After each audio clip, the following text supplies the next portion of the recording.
So hi guys, welcome back to my channel dream boys 94. So ఈ రోజు అయితే నేనైతే సాఫ్ట్వేర్ గురించి చెప్పబోతున్నాను. సాఫ్ట్వేర్ వచ్చేసి దాంట్లో నేను చూస్ చేసుకునే టాపిక్ వచ్చేసి హ్యాకింగ్.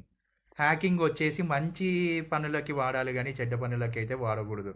కొంతమంది మంచి కోసం వాడతారు, కొంతమంది చెడు కోసం వాడతారు. కొంతమంది దొంగలు వచ్చేసి దాన్ని ఎక్కువగా బ్యాంక్స్లో డబ్బులు తీయడానికి కానీ, లేకపోతే ఎంట్రీస్ దగ్గర కానీ ఇట్లా వాడతారు. కానీ దాన్ని మంచిగా వాడాలి, అప్పుడే దానివల్ల యూస్ చాలా ఉంటుంది.